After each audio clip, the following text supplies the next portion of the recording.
My name's Jason Miller, 46. I fix other people's broken appliances for a living in Cedar Park, Texas. That night, I found out the one thing I never thought I'd have to fix was my own life. It was a Tuesday, nothing special. I got home around 6, still smelling like dust and Freon, and did what I always do when Emily worked late. Started dinner for 2. Chicken in the pan, rice in the pot, Max snoring until he heard the fridge door and came trotting in like he owned the place. At 7:18 p.m., my phone buzzed. Drink with coworkers. Don't wait up. That was it. No heart emoji. No love you. Just instructions. I told myself that's normal, that after 13 years you don't need fireworks in every text. I scraped her plate back into the pan, wrapped it in foil and left it in the fridge.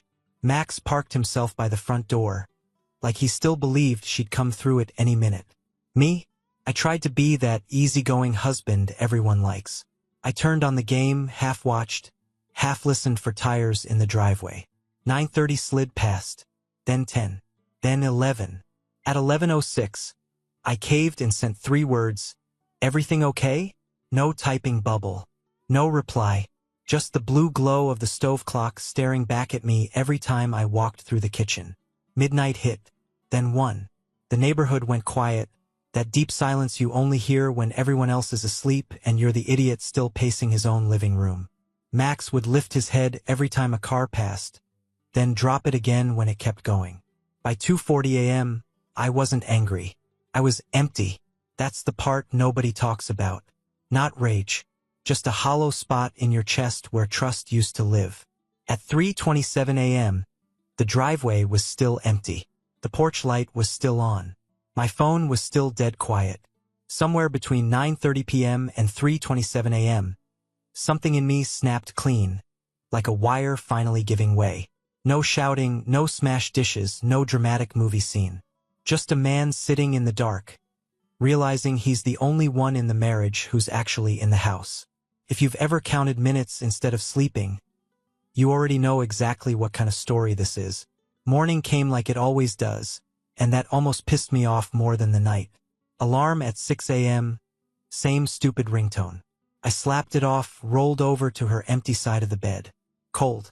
No note on the nightstand. No text waiting. Just dust on her charger and my own reflection in the black TV screen. I got up anyway. Muscle memory. Coffee on. Shower. Work shirt. Boots.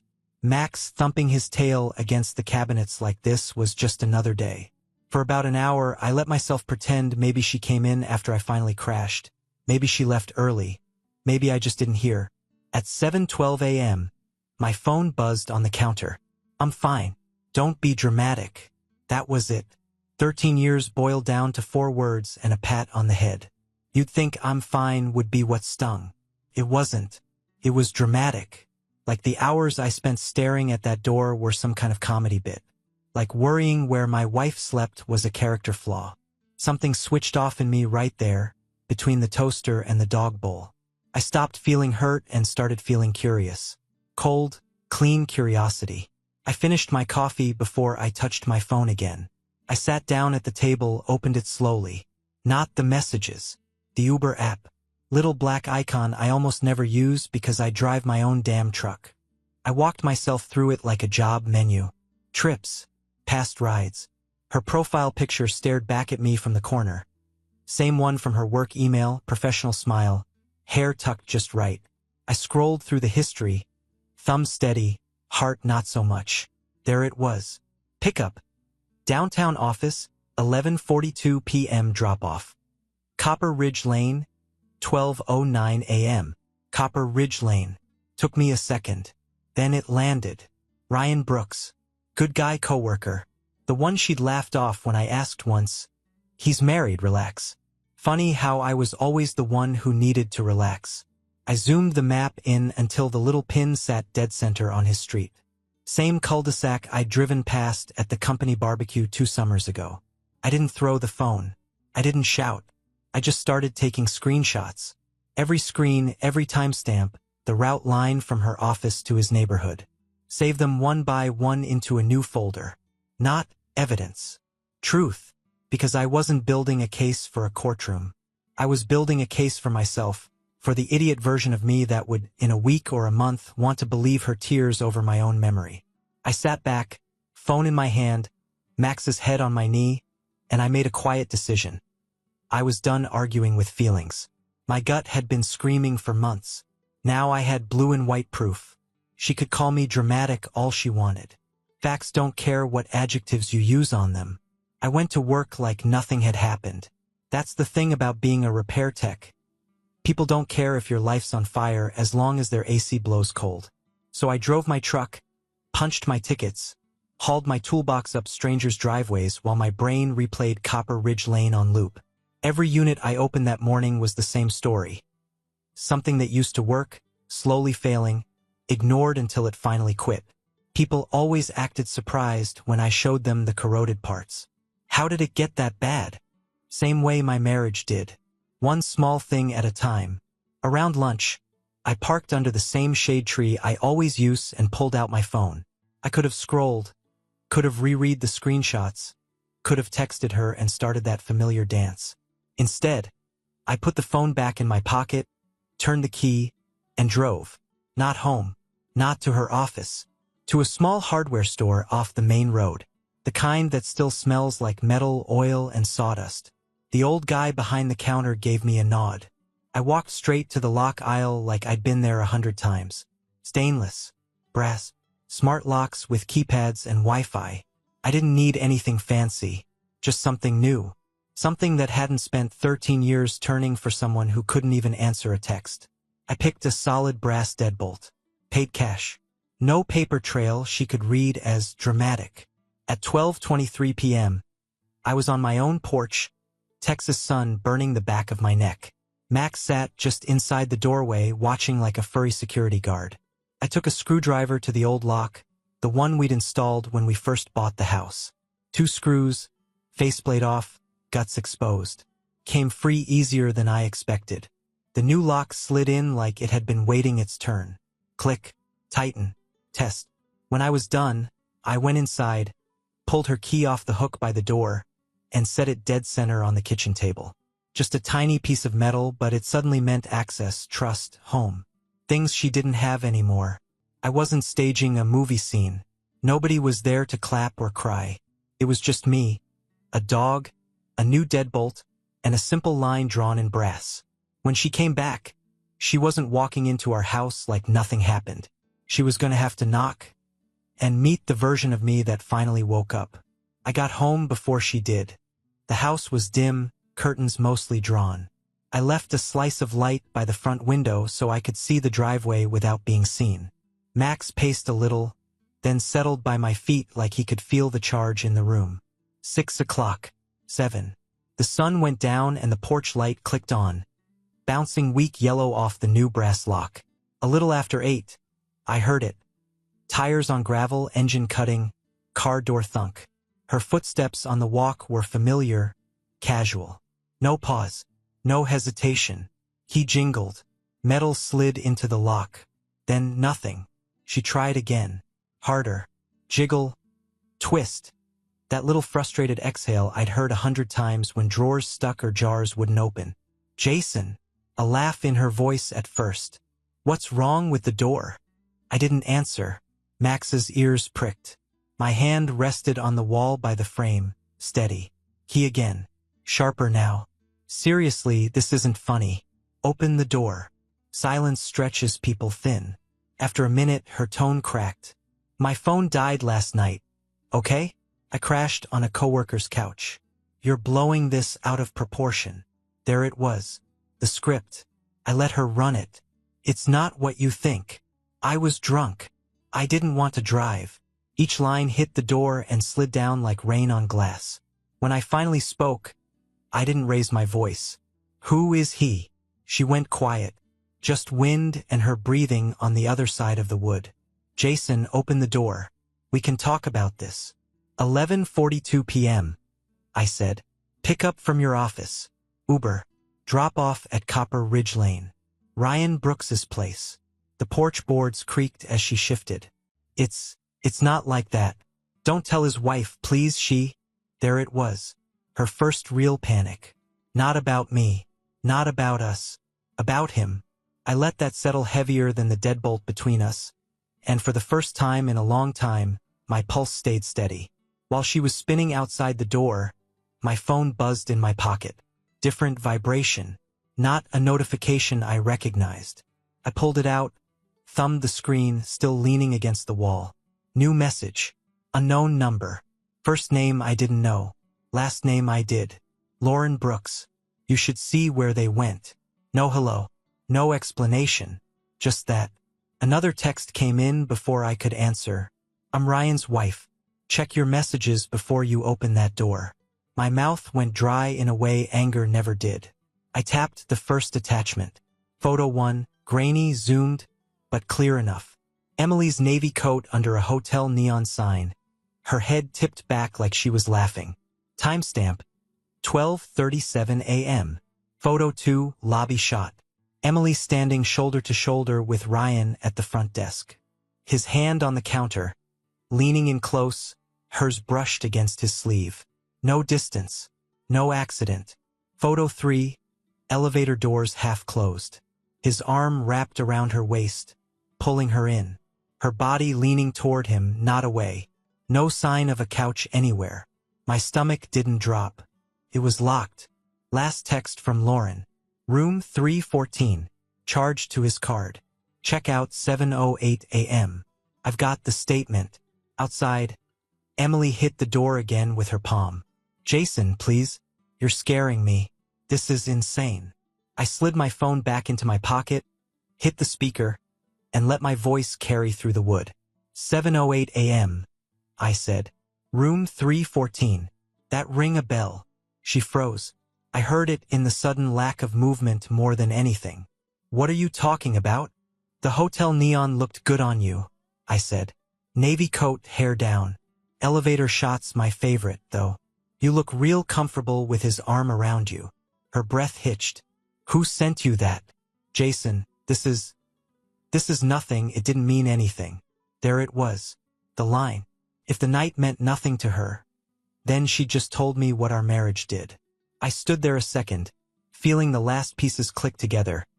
The late nights, the don't be dramatic, the missing ring on certain days she thought I wouldn't notice. All of it leading to a door marked 314. I unlatched the chain and turned the new deadbolt. Opened the door just a hand's width.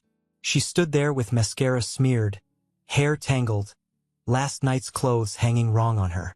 Phone in one hand, useless key in the other. Her eyes went straight to the gap, then to my face, hunting for the old version of me.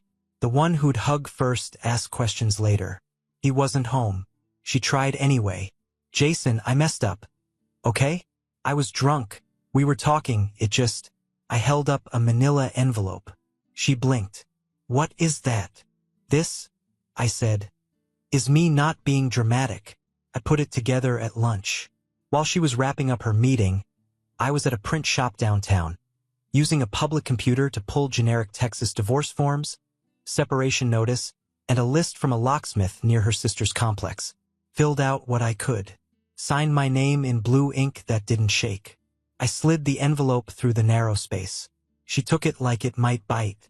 I'm not ending this over one night, I said. I'm ending it over every lie it took to get there. You chose him. I'm just choosing me. Tears came then, hard and fast. We can fix this. We can go to counseling.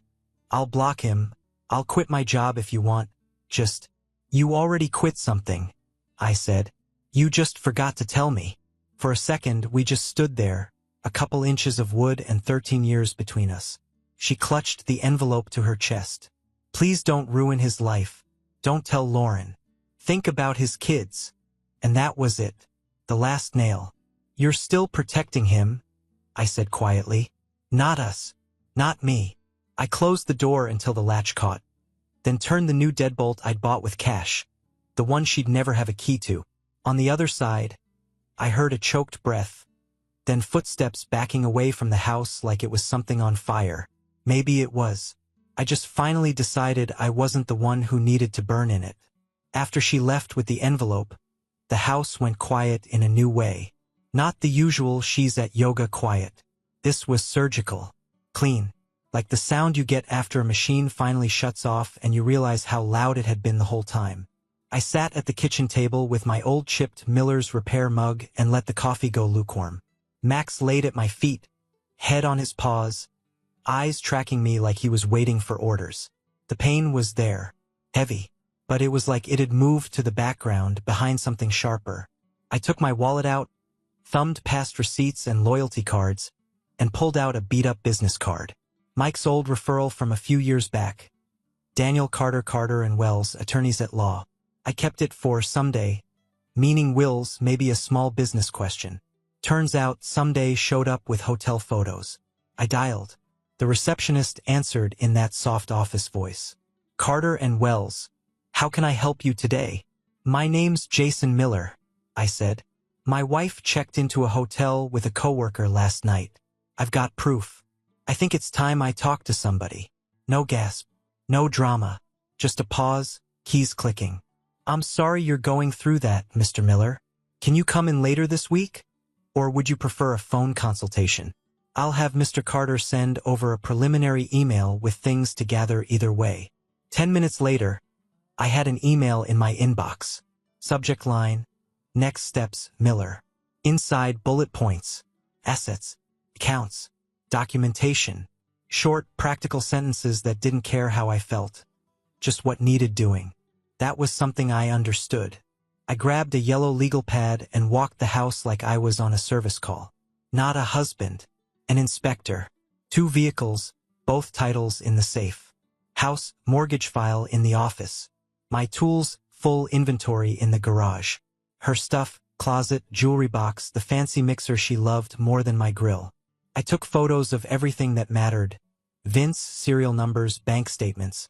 Printed the Uber screenshots, the hotel texts from Lauren, the photos of room 314.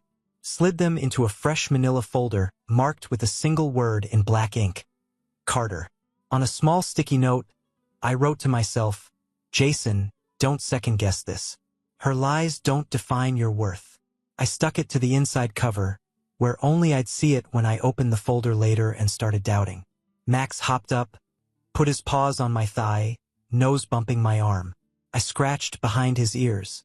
At least one of you knows who you're loyal to, I said. He wagged his tail like that was the simplest thing in the world. And for the first time that day, something about this whole mess felt manageable. Not fixed, not healed, just turned into a job that needed doing. Those I know how to finish. That night, the house felt too big. I'd done my list, filled my folder, and talked to a lawyer's office. I'd taken action. You'd think that would make it easier to sleep. Didn't. I was on the couch, TV on low, not watching it, when my phone lit up. Emily. I let it ring twice before I answered. Yeah. She was already crying. Not the controlled sniffles I'd seen before arguments. This was ugly, ragged. Jason, please don't do this. I'm so sorry. We can fix this. I'll go to counseling. I'll block Ryan. I'll quit my job if that's what you want. Just don't throw us away. Her words hit quickly, one on top of the other. Like if she stopped to breathe, I'd hang up. I didn't say anything right away. Years of birthdays, road trips, dumb inside jokes. All of it tried to rise up and defend her. 13 years doesn't just vanish because of a hotel, my brain whispered. Then room 314 flashed behind my eyes. His arm around her waist. The 7:08 a.m. checkout. Her begging me not to tell his wife. I've been loyal, Jason, she said, voice cracking. I made one mistake. Don't I get a chance to fix it? I took a breath. I fix things for a living, Em. I know what can be repaired and what needs replacing. Silence on the line. Just her breathing. This wasn't a crack, I said. You didn't trip and fall into his room. You planned it. You lied. For months. That's not a broken part. That's a different machine. Please, she whispered. Don't give up on us. I stared at the dark TV. Max curled on the rug, finally calm. I'm not giving up on me, I said. Take care. I hung up. The next day, Cedar Park carried on like nothing had happened. Lawn mowers buzzed. Kids rode bikes. Mrs. Green across the street checked her mail in the same pink robe she's worn for 10 years. The world doesn't collapse just because your heart does. Good to know.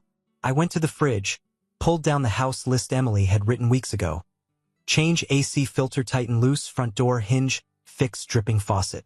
I tackled them one by one. New filter in. Hinge tightened. Faucet disassembled. Washer replaced. Leak gone. Standing at the sink, tools spread out, I realized something simple. I still knew how to show up, how to take care of what was mine. Being her husband was only part of who I am. Now the job wasn't fixing us. It was fixing what was left of me. I told a lawyer. I told my dog. The only person left was the one who taught me not to take crap in the first place. I sat on the edge of the bed, phone in my hand, thumb hovering over Mom. It felt stupid being a grown man hesitating to call his own mother. But there it was. I hit dial. She picked up on the second ring. Hey, baby, is everything okay? No point easing into it. She cheated, I said. The voice came out steady. I've seen enough. I'm ending it. There was a long, tired sigh on the other end. Not surprised. Not shocked. Just sad. I'm proud of you, she said finally. You'd be weak for staying where you're not respected. I swallowed harder at that than at any of Emily's speeches. Yeah, I said. Figured that out last night. We didn't stay long. We're not a talk-for-hours family. She told me she loved me, told me to call if I needed anything, then let me go without trying to talk me out of it. When I hung up, the house was still quiet, but I didn't feel as alone. That night, I walked to the front door, looked at the porch light switch, and flipped it off early. No more lighthouses for someone who sailed to another shore. I locked the new deadbolt with a solid, final click. Max curled up at my feet like he understood this was the new routine. For the first time in a long time, I slept more than an hour without jolting awake to check the driveway. In the morning, my inbox pinged. Next steps, Miller from Daniel Carter. Clean breakdown. Timelines. What comes next? I wrote out. Later, Emily's texts came in waves. How I was overreacting. How she misses us. How we could start fresh. I answered once. I wish you well. Then I blocked her number. The silence after didn't feel like abandonment anymore. It felt like square footage I finally got to live in. I didn't wake up healed. There's no magic day where the hurt packs its bags, leaves a note, and moves out. What happens is simpler. One morning you realize the hurt doesn't get the first word anymore. That afternoon, the sky started doing that Texas thing it does. Orange bleeding into purple over the roofs, heat finally letting go. I grabbed Max's leash off the hook by habit, then stopped and looked at it for a second. Old life. Husband waiting for his wife to text before he took a walk. New life. Man walks his dog when he feels like it. I clipped the leash to Max's collar. Come on, buddy, I said.